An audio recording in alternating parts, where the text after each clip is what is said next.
नमः परमहंसास्वादितचरणकमलचिन्हमकरन्दाया भक्तजनमानसनिवासाय श्रीरामचन्द्राय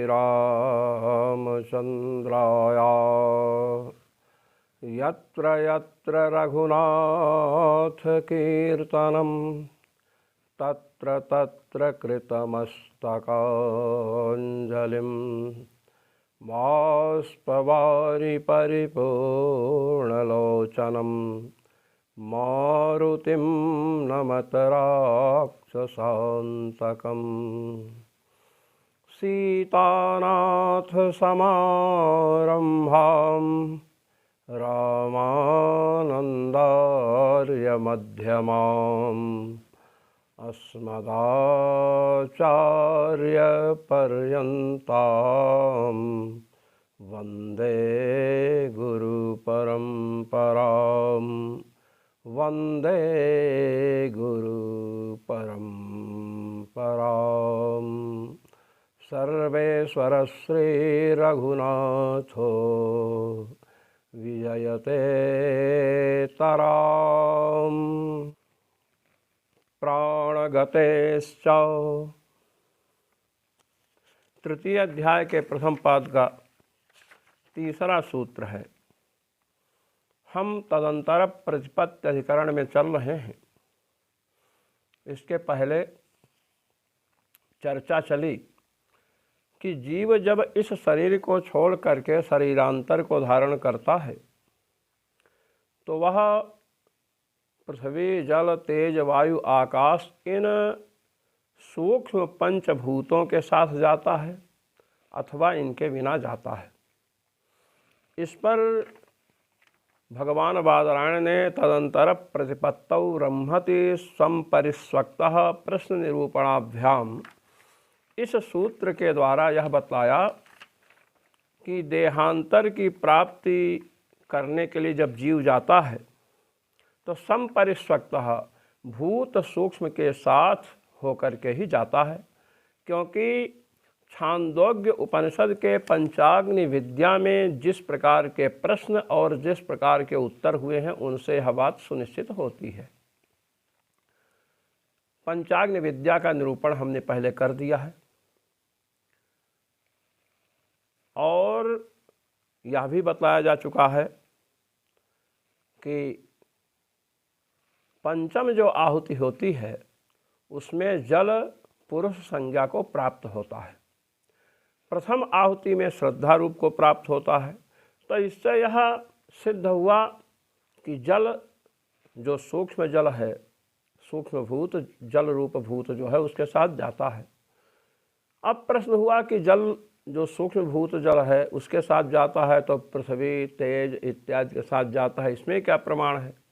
कहते हैं जब जल कह दिया तो पंचीकरण प्रक्रिया के अनुसार जल में पृथ्वी, तेज इत्यादि मिले हुए हैं, इसलिए सबके साथ जाता है।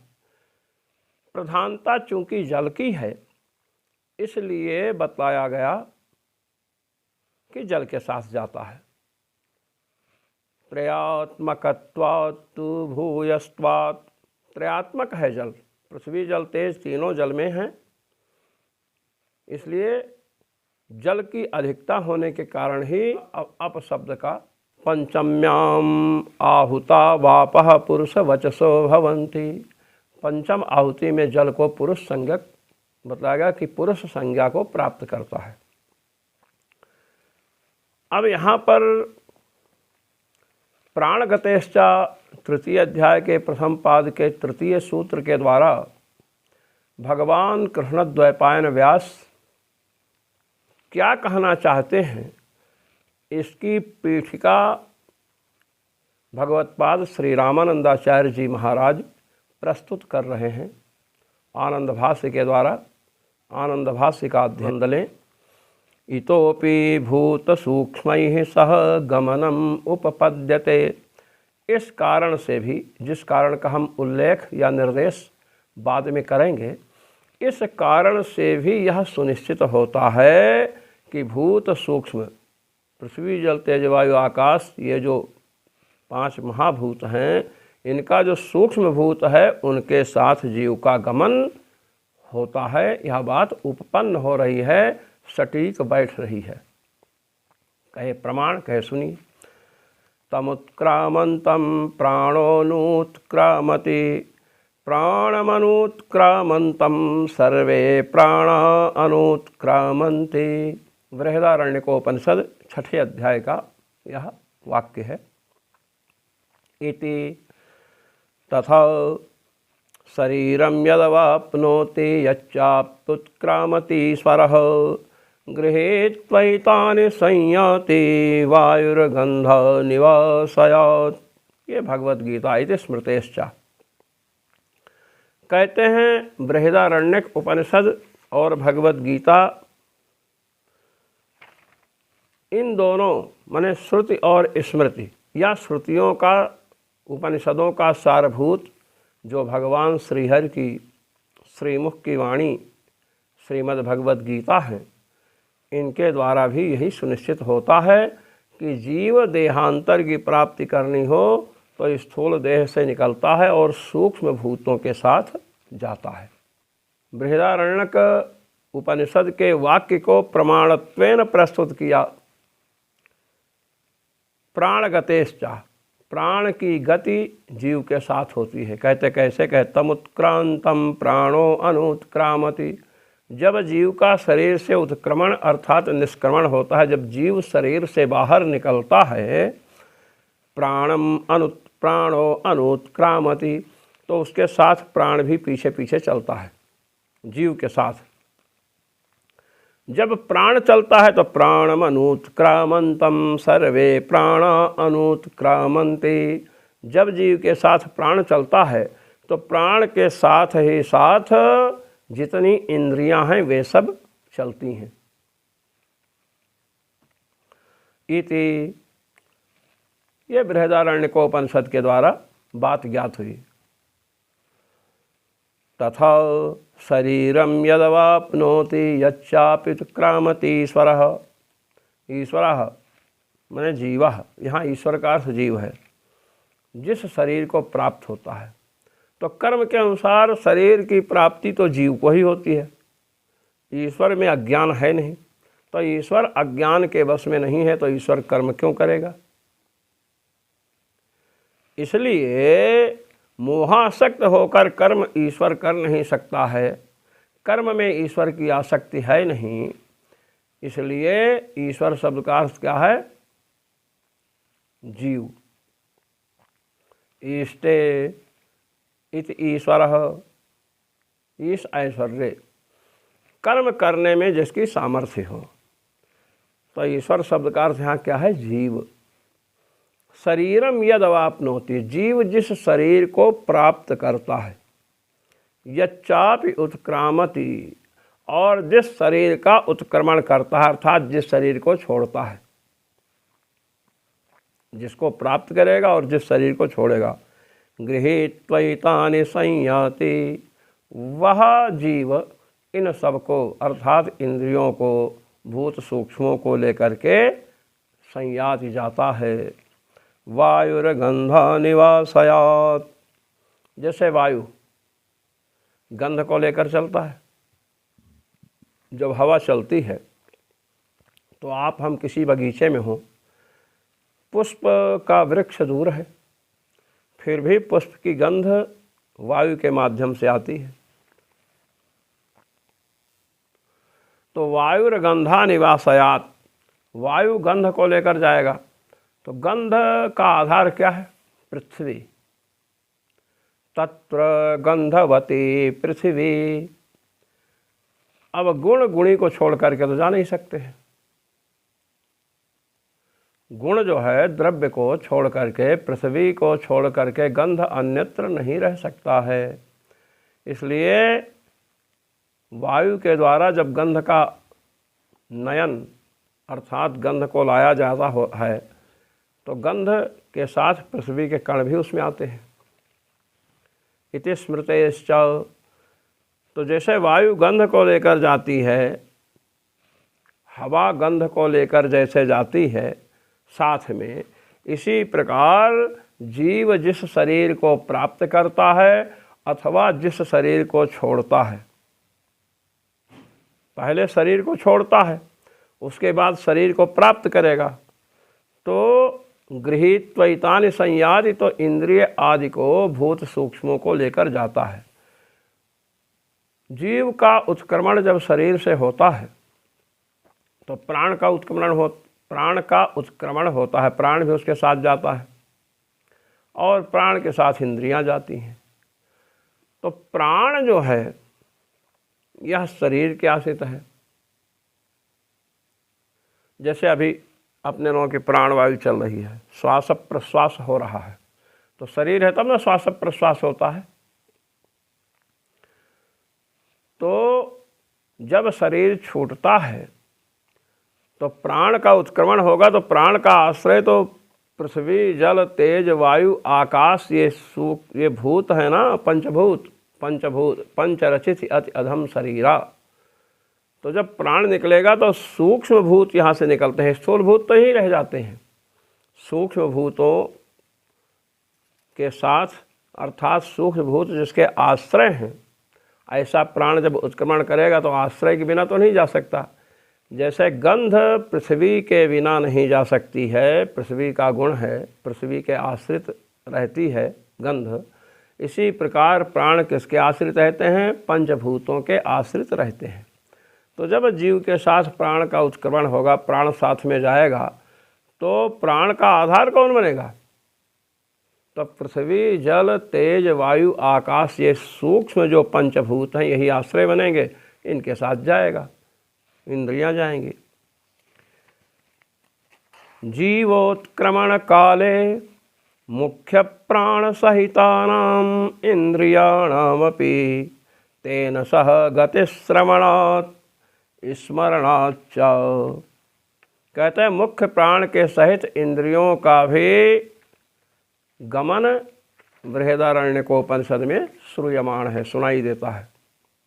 तमुत्क्रामन्तं प्राणोनुत्क्रामति प्राणमनुत्क्रामन्तं सर्वे प्राणा अनुत्क्रामन्ते। बृहदारण्य के 6ठे अध्याय में चर्चा आई है। तो जीव का जब उत्क्रमण हुआ, शरीर से निकला, तो उसके पीछे पीछे प्राण भी चला साथ में, और प्राण के पीछे अन्य इंद्रियां चलीं। तो मुख्य प्राण के सहित इंद्रियों की भी गति का श्रवण किस में हो रहा है? बृहदारण्यकोपनिषद में हो रहा है। स्मरणाच्च, और स्मृति भी इस बात को कहती है। शरीरम यदवाप्नोति यच्चाप्युत्क्रामति स्वरः गृहीत्वैतानि संयते वायुर्गंध निवासयात्। ये भगवत गीता रूपी स्मृति कह रही है कि शरीर को जो प्राप्त करता है जीव, जब छोड़ करके शरीर एक शरीर को छोड़ेगा दूसरे शरीर को प्राप्त करेगा, तो एतानि इंद्रियादि को भी लेकर जाएगा। इंद्रियाणाम देहाश्रितत्वेन, इंद्रियां किसके आश्रित हैं? इंद्रियां तो देह के आश्रित हैं, प्राण भी देह के आश्रित है। देहारंभकाणाम भूत्म सूक्ष्माणाम अपि गमनात्। इसलिए जब इंद्रियां और प्राण देह के आश्रित हैं, स्थूल देह तो यही रह जाता है, इसको चाहे जला दो, चाहे ज़मीन में गाड़ दो, चाहे जल में प्रवाहित कर दो। साधु महात्मा जल में प्रवाहित करते हैं प्रायः, कहीं कहीं दाह संस्कार भी होता है। तो इस प्रकार सूक्ष्म जो भूत पंच हैं, पृथ्वी जल तेज वायु आकाश, ये जो सूक्ष्म पंच महाभूत हैं, ये देह के आरंभक हैं, देह का निर्माण यहीं से होता है। तो अब प्राण और इंद्रियां देह के आश्रित हैं, तो जीव के साथ प्राण चला, प्राण के साथ इंद्रियां चलीं, तो प्राण और इंद्रियों का आश्रय कौन है? पंचभूत हैं। तो स्थूल भूत तो यहीं नष्ट हो जाते हैं, तो सूक्ष्म भूत आश्रय बनता है और उसके आश्रित होकर के जीव के साथ इनका गमन होता है। ये बात सिद्ध हुई।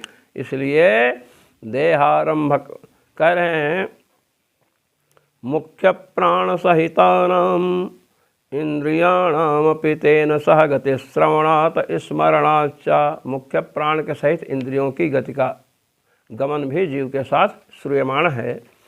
और देहाश्रितत्वेन, मुख्य प्राण और इंद्रियां देह के आश्रित हैं, इसलिए स्थूल भूत तो यहीं भस्मसात हो जाते हैं, सूक्ष्म भूत इनके आश्रय बनते हैं और सूक्ष्म भूतों को लेकर के जीव जाता है।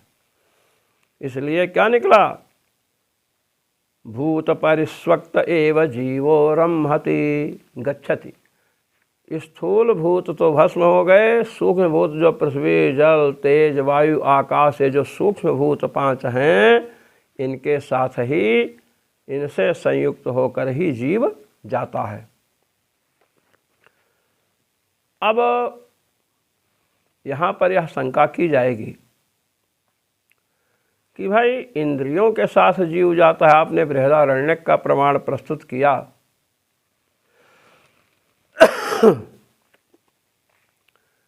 तो बृहदारण्यक का प्रमाण प्रस्तुत किया, उस पर हम कुछ कहना चाहते हैं। पहले सूत्र जो आ रहा है, अग्न्यादि गति श्रुतेरिति चेन्न भाग तत्वात्, तृतीय अध्याय के प्रथम पाद का चतुर्थ सूत्र, चौथा सूत्र है।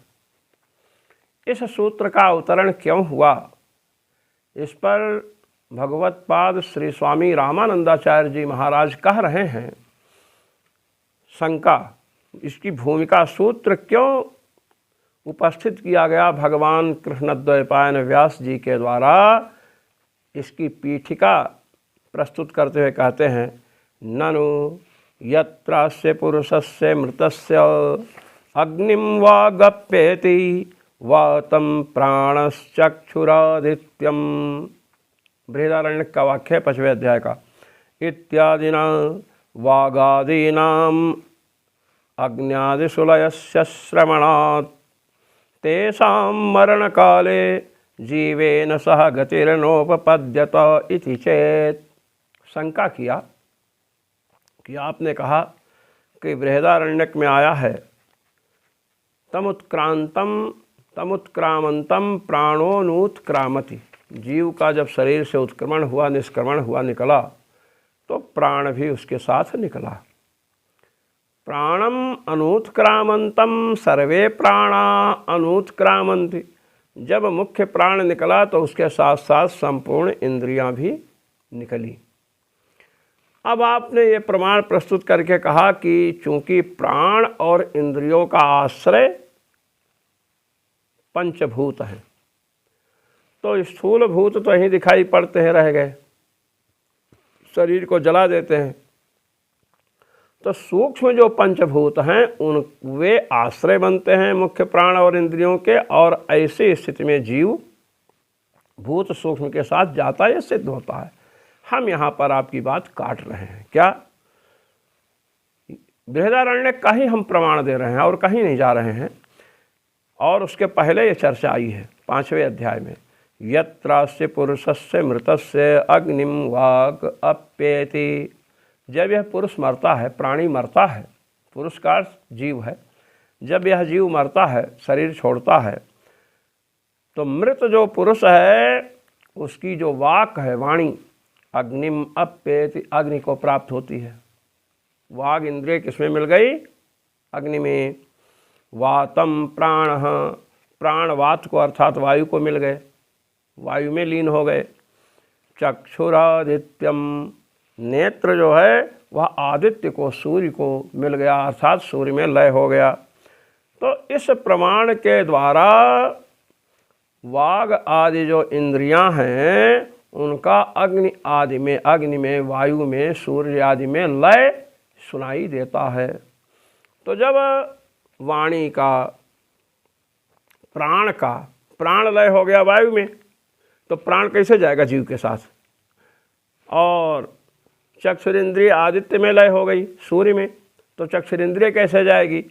तो जितने प्राण और इंद्रियों के गमन को आपने बताया कि जीव के साथ गमन होता है। इसके बाद आपने कहा कि प्राण और इंद्रियां चूंकि पंचभूतों के आश्रित हैं, इसलिए सूक्ष्म भूत वहाँ जाते हैं, क्योंकि स्थूल भूत का तो यहाँ विनाश हो जाता है। इस पर हम कह रहे हैं, मूल पर ही कुठाराघात कर रहे हैं कि इंद्रियां और प्राण जाते हैं, यही बात सिद्ध नहीं हो रही है। आप छठे अध्याय का प्रमाण दिए। बृहदारण्यक उपनिषद के 5वें अध्याय में यह बात बतलाई जा चुकी है कि जब पुरुष मरता है, प्राणी मरता है, तो उसकी जो वाग इंद्रिय है वह किस में लीन हो जाती है? अग्नि में। प्राण वायु में लीन हो जाते हैं, नेत्र आदित्य में, सूर्य में लीन हो जाते हैं। तो इस प्रकार प्राण भी जब लीन हो गया वायु में, इंद्रियां अपने अपने देवताओं में लीन हो गई, तो जीव के साथ कौन जाता है? बताइए। आपने छठे अध्याय का प्रमाण दिया, हम 5वें अध्याय जो पहले चर्चा है उसका प्रमाण देकर कह रहे हैं कि ये तो मरने के बाद अपने अपने देवताओं में लीन हो जाती हैं। इसलिए जीव के साथ ना प्राण का गमन होता है, ना इंद्रियों का गमन होता है। जब प्राण और इंद्रिय का गमन ही नहीं होता है तो प्राण और इंद्रियां पंचभूतों के आश्रित हैं।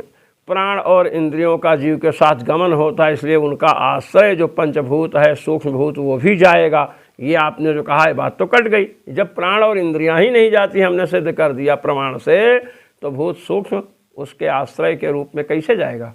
ये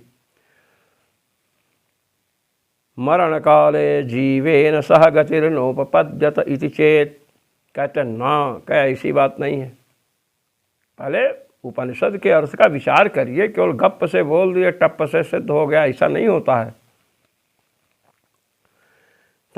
तमुत्क्रामन्तं प्राणोनुत्क्रामति इति जीवेन सह वागाद्युत्क्रांतिश्रुतिविरोधेन तेषाम् अग्न्यादिदेवतासु लयानुपपत्तेः। कहते देखो भाई, ऐसा है कि हमने बृहदारण्यक उपनिषद के छठे अध्याय को प्रस्तुत किया। कहते हैं हमने बृहदारण्यक उपनिषद के छठे अध्याय को बृहदारण्यकोपनिषद के छठे अध्याय को प्रमाण रूप में प्रस्तुत किया ना? कि हाँ।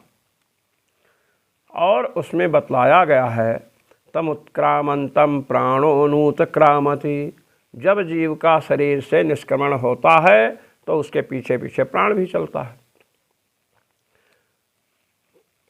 प्राणम अनुत्क्रामन्तं सर्वे प्राणा अनुत्क्रामन्ति। और जब प्राण साथ साथ चल देता है तो उसके पीछे पीछे संपूर्ण इंद्रियां चल देती हैं। बात हमने आपको बतलाई छठे अध्याय बृहदारण्यक के द्वारा। कहे हाँ, कहे तो इसलिए इस श्रुति से विरोध है पंचम अध्याय वाली श्रुति का। बृहदारण्यक के पंचम अध्याय का जो वाक्य आपने प्रस्तुत किया, यत्रास्य पुरुषस्य मृतस्य अग्निम वा गप्पेति वा तम प्राणश्चक्षुरादित्यम, ये वाक्य आपने प्रस्तुत किया था ना? कहे हाँ किया था। कहे तो प्राण और इंद्रियों का उत्क्रमण जीव के साथ बतलाया गया है, चलना बतलाया गया शरीर छूटने पर।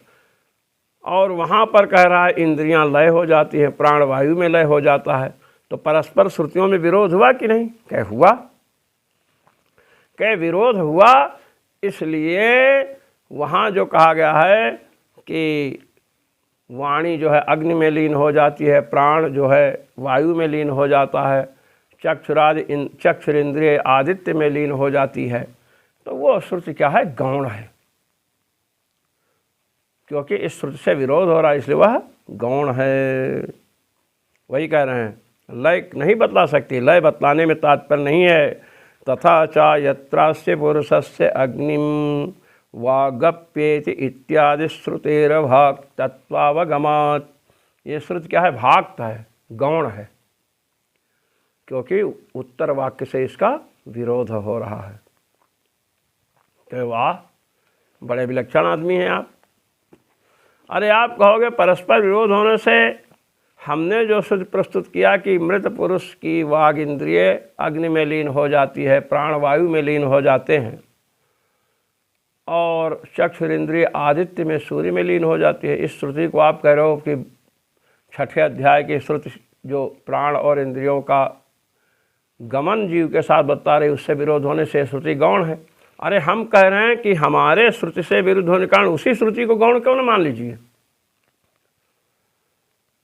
जब यहाँ मृत पुरुष पहले बतला चुके, मृत पुरुष की वाग इंद्रिय अग्नि में लीन हो जाती है, प्राण वायु में लीन हो जाते हैं, चक्षुर इंद्रिय आदित्य में लीन हो जाती है, ये सब बातें बतलाई जा चुकी। तो इसके बाद में कह दिया प्राण और इंद्रियां साथ जाती हैं, तो इसी सूर्य को गौण मान लीजिए। और ऐसी स्थिति में अब आप हमारी श्रुति को गौण माने, हम आपकी श्रुति को प्रधान माने, ऐसे कैसे हो सकता है। हम आपकी श्रुति को गौण कहते हैं, आप हमारी श्रुति को प्रधान मानिए। भाई इसमें कोई विनिगमना तो नहीं है कि आप ही की श्रुति प्रधान हो, हमने जो प्रस्तुत किया बृहदारण्यक का वाक्य वो गौण हो जाए। वाह वाह, बड़े स्वार्थी हो। श्रुति दोनों है, यदि हमारी गौण है तो आपकी गौण क्यों नहीं हो सकती है। आपकी श्रुति जो बता रही जीव के साथ प्राण जाता है, जीव के साथ इंद्रियां जाती हैं, वही श्रुति गौण हो जाए। पहले जब वाग इंद्रिय को अग्नि में लीन होना बतलाया गया, प्राण को वायु में लीन होना बतलाया गया, चक्षुर इंद्रिय नेत्र को सूर्य में लीन होना बतलाया गया, तो जब लीन होना बतलाया गया तो इसके विरुद्ध बृहदारण्यक श्रुति कह सकती है कि जीव के साथ प्राण और इंद्रियां जाती हैं। क्या भगवान वेद पागल हैं? भगवान के निश्वास हैं? भगवान परस्पर विरुद्ध प्रलाप करेंगे? भगवान उन्मत्त हैं क्या? कहते अच्छा, तो अब यही निर्णय हो जाए कि आपकी श्रुति गौण है कि हमारी गौण है, उसमें क्या है, विचार कर लीजिए। भाई आपने बात तो सही कही है, हम आपकी शंका का समाधान करेंगे। आप कह रहे हैं कि जीव के साथ प्राण और इंद्रियों का गमन बतलाने वाली श्रुति गौण मान लिया जाए, और अग्नि में वाग इंद्रिय लीन होती है, प्राण वायु में लीन होते हैं, चक्षुर आदित्य में लीन होते हैं, इस श्रुति को प्रधान माने। अच्छा, हमने कहा था कि आपकी जो इंद्रियों के लय की बात 5वें अध्याय में बृहदारण्यक के 5वें अध्याय में बतलाई गई है, उसको गौण मान लें, हमारी श्रुति प्रधान मान लें। अब आपने जो तर्क दिया कि हाँ इसमें क्या विनिगमना है, इसमें क्या तर्क है कि हमारी श्रुति ही गौण है, आपकी श्रुति गौण नहीं। भाई जब एक श्रुति गौण मानोगे तो एक को प्रधान मानना पड़ेगा, क्योंकि प्रधान और गौण एक मुख्य होगा तो एक अमुख्य होगा, ये तो सिद्ध है। तो 5वें अध्याय की श्रुति जिसमें इंद्रियों का लय प्राण का लय बतलाया गया है, उसको आप कह रहे हो गौण है, और आपकी श्रुति क्या है, प्रधान है। हम कहते हैं आपकी ही श्रुति गौण हो जाए जिसको आप प्रधान कह रहे हो, और हमारी श्रुति जिसको आप गौण कह रहे हो वही प्रधान हो जाए। इस शंका का समाधान देने के लिए सिद्धांती कह रहे हैं, नहि मृतस्य प्रत्यक्षेण दृश्यमानानां लोमनां केशानां चौषधीषु वनस्पतिश्च लयो दृश्यते। कहते सुनो, बृहदारण्यक के 5वें अध्याय का जो वाक्य आपने प्रस्तुत किया है, आपने तो इतने कहा, यत्रास्य पुरुषस्य मृतस्य अग्निम वा गप्येति, यही कहा ना। वातम प्राणः चक्षुरादित्यम, ये आपने बताया कि हाँ, क्या इसके आगे भी तो पढ़ो, इसके आगे क्या क्या आया है इसको भी तो देखना पड़ेगा ना। कि हाँ हाँ पढ़िए, कह सुनिए, आगे है ओषधीर्लोमानि वनस्पतीन केशाः, ये भी है। बृहदारण्यक के 5वें अध्याय का जो वाक्य आपने प्रस्तुत किया है, उसी में वातम प्राणश्चक्षुरादित्यम, इसके बाद आया है ओषधीर्लोमानि वनस्पतीन केशाः।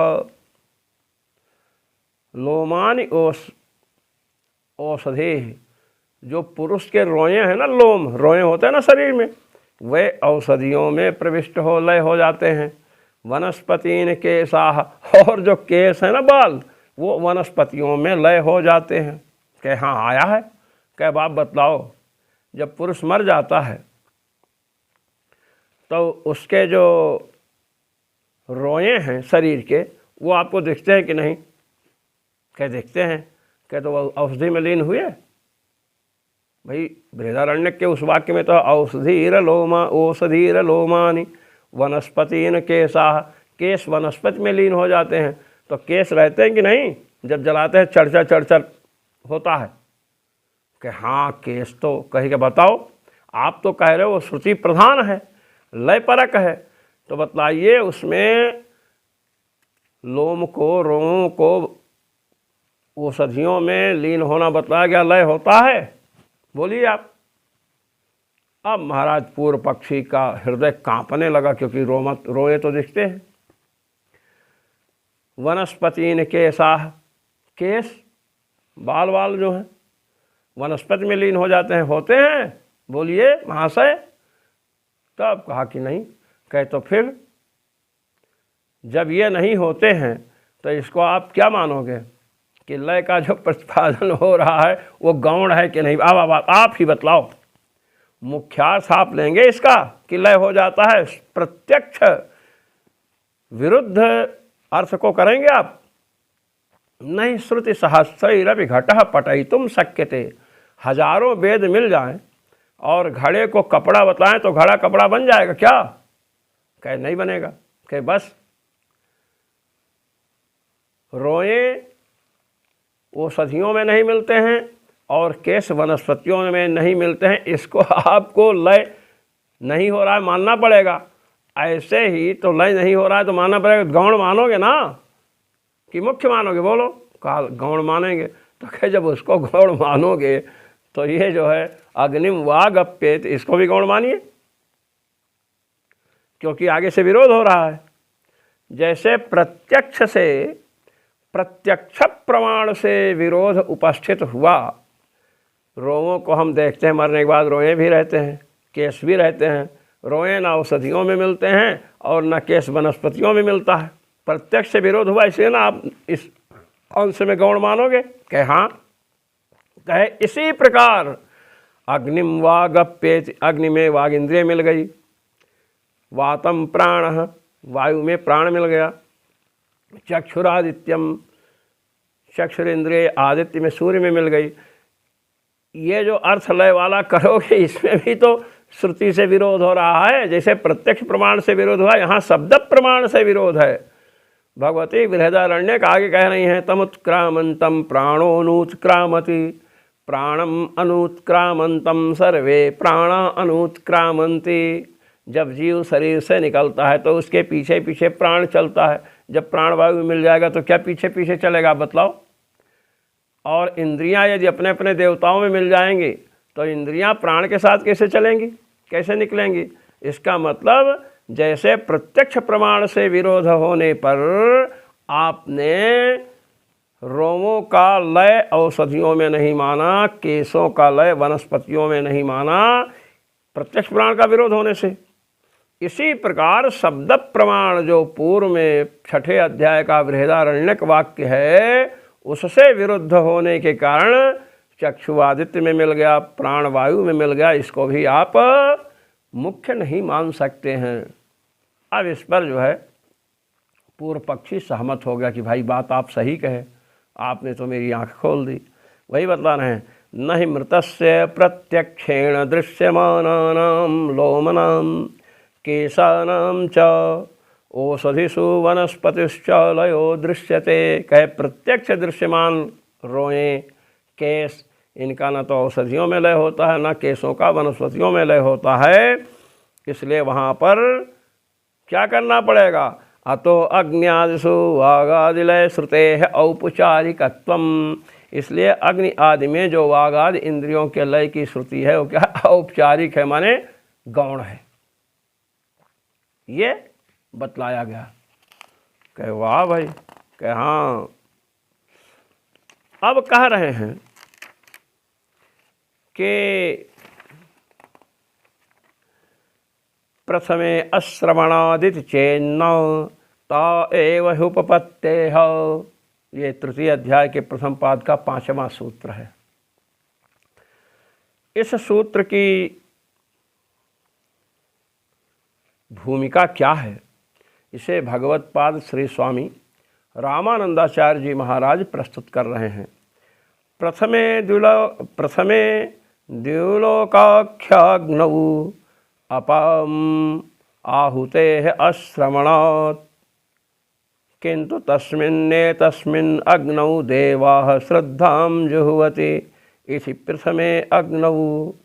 प्रथमे अग्नौ श्रद्धाया एव आहुतेः श्रवणात् आपो भूतांतर संसृष्टा गच्छन्ति इति नोपपद्यत इति चेत। शंका किया प्रथमे अश्रवणादित चेन्ना ता एव उपपत्तेः, इस सूत्र का अवतरण क्यों हुआ? इस पर भगवत्पाद श्री रामानंदाचार्य जी महाराज ने आनंद भाष्य प्रस्तुत करते हुए कहा कि प्रथमे अश्रवणादित चेत। यहाँ तक तो सूत्र का अंश प्रश्न को प्रस्तुत करने के लिए आया है। क्या कहते हैं? आपने 5 आहुतियाँ बतलाई थी, द्युलोक, पर्जन्य, पृथ्वी, पुरुष और स्त्री। 5 को अग्नित्व बतलाया, अग्नि है। अब इन अग्नियों में आहुति आपने बतलाई। ये पंचाग्नि विद्या के निरूपण में चर्चा आ चुकी है। अब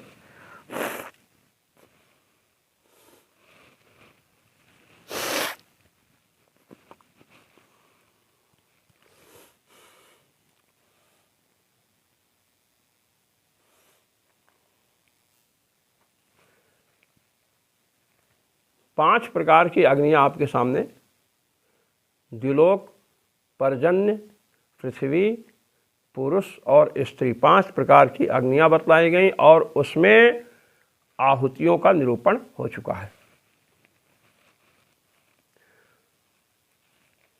कहते हैं आपने कहा कि भूत सूक्ष्म के साथ जीव जाता है। कहे हाँ, कहे भूत सूक्ष्म के साथ जीव जाता है। आपने कहा कि पंचम्याम आहुतौ आपः पुरुष वचसो भवन्ति। पंचम आहुति में जल जो है पुरुष संज्ञा को प्राप्त होता है। जीव पंचम आहुति जब होती है तो जल जो आहुति रूप में वही वीर्य, तो पुरुष संज्ञा को उसकी पुरुष संज्ञा होती है। तो पहले जो आहुति दी गई, पहली अग्नि कौन है? द्युलोक। द्युलोकाख्य अग्नवु, द्युलोक नामक अग्नि में जल की आहुति दी जाती है। ये तो सुनाई नहीं देता वहाँ।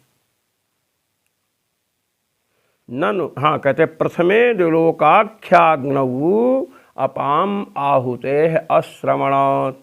जो प्रथम अग्नि द्युलोक नामक अग्नि है उसमें जल की आहुति सुनाई नहीं देती है। क्या फिर क्या सुनाई देता? क्या सुनिए, किंतु तस्मिन् अग्नौ देवाः श्रद्धां जुह्वति। छांदोग्योपनिषद में ये चर्चा आई कि इस अग्नि में, द्युलोकाख्य अग्नि में श्रद्धा की आहुति पड़ती है। तो श्रद्धा जल थोड़ो है भाई, श्रद्धा जल तो नहीं है। इति प्रथमे अग्नौ श्रद्धायाः एव आहुतेः श्रवणात्। तो प्रथम द्युलोक नामक अग्नि में श्रद्धा की आहुति पड़ रही है, जल की आहुति तो नहीं पड़ रही है। इसलिए आपो भूतांतर संसृष्टा, आपो भूतांतर संसृष्टा गच्छन्ति इति नोपपद्यत इति चेत। तो जब प्रथम आहुति द्युलोक रूपी अग्नि में श्रद्धा की पड़ी, जल की पड़ी ही नहीं, फिर तो यहीं से कट गया कि जल भी नहीं जाता है। पृथ्वी और तेज से, पृथ्वी तेज आदि से मिश्रित पंचीकृत जल भी नहीं जाता है। तो भूत सूक्ष्म के साथ, जीव के साथ भूत सूक्ष्म का गमन होता है। जो बात आपने कही थी वो तो खंडित हो गई। कहते हैं कि अच्छा, कहते इति चेत, कहे नहीं ऐसी बात, कहे कि ऐसी बात नहीं है। इति चेत ना, कहे ना ना ऐसी बात मत समझना। यस्मात्ता एव आपः श्रद्धा शब्दवाच्या भवन्ति। अरे कहे कि वो जो जल है ना, उसी को श्रद्धा शब्द से कहा गया है। श्रद्धा की आहुति देते मैंने जल की आहुति देते हैं। श्रद्धा ही अर्थ है, श्रद्धा का अर्थ वहाँ जल ही है, भूल मत करना। कह कुतः, कह कैसे मान ले कि श्रद्धा का अर्थ जल है? अरे श्रद्धा और विश्वास प्रत्येक व्यक्ति जानता है। श्रद्धा कहते हैं इनकी इनमें बड़ी श्रद्धा है, बड़ी निष्ठा है। तो श्रद्धा कोई जल है क्या? कुतः, कैसे पता चले कि श्रद्धा से जल लिया जाएगा? कहते हैं उपपद्यते। कुतः उपपद्यते, कैसे ये बात सिद्ध होगी कि श्रद्धा शब्द का अर्थ वहाँ जल है। श्रद्धा शब्देन अपाम एव ग्रहणम तथा सत्येव प्रश्नस्य तन्निरूपणस्य चोपपत्तिः। कहते भाई देखो, श्रद्धा शब्द से जल ही लिया जाएगा, तभी जा कर के प्रश्न और उत्तर निष्पन्न होंगे। प्रश्न जैसे किया गया है उसके अनुसार उत्तर किया गया। यह बात सटीक तब बनेगी, तब बैठेगी, सटीक बैठेगी जब श्रद्धा शब्द का अर्थ वहाँ जल करें। तथा ही उसी का उपपादन कर रहे हैं। वेत्थ यथा पंचम्या माहुता वापः पुरुष वचसो भवन्ति इत्यत्र उद्देश्यतया अपाम एव पुरुष वचसत्वम्। इत्यत्र उद्देश्यतया अपामेव पुरुष वचस्त्वम् प्रष्टुः अभिमतम्। कहते देखिए, महाराज प्रवाहन ने पूछा क्या था श्वेतकेतु से? वेत्थ यथा पंचम्याम आहुतौ आपः पुरुष वचसो भवन्ति। वेत्थ जानते हो, यथा जैसे पंचम्याम आहुतौ आपः, पांचवी आहुति में जल पुरुष संज्ञा को प्राप्त करता है। तो इससे तो यह निकल रहा है कि जल पांचवी आहुति में पुरुष संज्ञा को प्राप्त करता है। प्रथम, द्वितीय, तृतीय, चतुर्थ आहुति में पुरुष संज्ञा को प्राप्त नहीं करता। इससे ही बात तो निकली ना। तो जल की ही आहुति पहले से पड़ रही है, लेकिन पुरुष संज्ञा को प्राप्त किया पांचवी आहुति में, जब स्त्री रूपी आहुति में, स्त्री रूपी अग्नि में उसकी आहुति पड़ी, तब पुरुष संज्ञा को प्राप्त किया। तो प्रश्न के अनुसार और उत्तर के अनुसार, प्रश्न वहाँ यही है ना, वेत्थ यथा पंचम्याम आहुतौ आपः पुरुष वचसो भवन्ति। क्या आप जानते हैं कि पांचवी आहुति में जल पुरुष संज्ञा को प्राप्त करता है? तो पांचवी आहुति में पुरुष संज्ञा को जल प्राप्त करता है, शेष चार आहुति में नहीं प्राप्त करता। अर्थात जल की आहुति तो शेष चारों में पड़ती है, लेकिन पुरुष संज्ञा को वह प्राप्त पांचवी आहुति होने पर ही करता है। तो इस प्रश्न और उत्तर जिस प्रकार दिया गया है उसके अनुसार यही सिद्ध होता है कि द्युलोकाख्य, द्युलोक नामक अग्नि में जो श्रद्धा की आहुति दी गई है वह श्रद्धा क्या है? जल ही है। इत्यत्र उद्देश्यतया अपाम एव पुरुष वचस्त्वं प्रष्टुरभिमतम्। आपः पुरुष वचसो भवन्ति। तो जल को उद्देश्य किया और पुरुष वचस्त्व का विधान किया। तो इससे यही सिद्ध हुआ कि प्रथम आहुति, द्वितीय आहुति, तृतीय आहुति और चतुर्थ आहुति में जल पुरुष संज्ञा को प्राप्त नहीं करता है। तथा तत्प्रतिवचनारंभे तु द्युलोकाग्नौ होम्यत्वेन श्रद्धाधिगता। अब जब उत्तर आरंभ हुआ, श्वेतकेतु तो उत्तर दे न सके, तो महाराज प्रवाहन जयवल ने ही उत्तर दिया है। तो उन्होंने कहा तथा तत्प्रतिवचनारंभे, तत्प्रतिवचनारंभे मान तत्प्रतिवचन माने उत्तर। जब उन प्रश्नों के उत्तर का आरंभ हुआ तो द्युलोक रूपी अग्नि में क्या है? श्रद्धाम जुह्वति। होम्यत्वेन श्रद्धा का ज्ञान हुआ कि श्रद्धा की आहुति दी गई। तत्र श्रद्धाया एव अवरूपत्वम् एष्टव्यम। इसलिए वहाँ श्रद्धा को जल रूप ही मानना चाहिए प्रश्न के अनुसार। नो चेत, यदि आप नहीं मानोगे, प्रश्न प्रतिवचनयोर विषय भेदः स्यात्। प्रश्न और उत्तर दोनों के विषय भिन्न भिन्न हो जाएंगे। आम्रन् पृष्ठः कोविदरन् अचष्टे। आम के विषय में पूछा और कोविदार के विषय में बतलाना शुरू कर दिया। किसी ने पूछा आपका नाम क्या है? तो कह रहे हैं कि मैं कोरोना काल में बम्बई में रह रहा था। और बतलाओ, नाम पूछ रहा है, तुम्हारा निवास तो पूछ नहीं रहा है। तो फिर निवास के विषय में क्यों बतला रहे हो? तो बतला रहे हैं प्रश्न और प्रतिवचन माने उत्तर तभी एक विषयक होंगे। प्रश्न क्या था कि हे सौम्य, आप जानते हैं क्या कि पंचमी आहुति जो पड़ रही है उसमें जल पुरुष संज्ञा को प्राप्त होता है? तो उसने कहा नहीं। तो इससे सिद्ध हुआ कि 4 आहुतियों में जल पुरुष संज्ञा को प्राप्त नहीं होता है।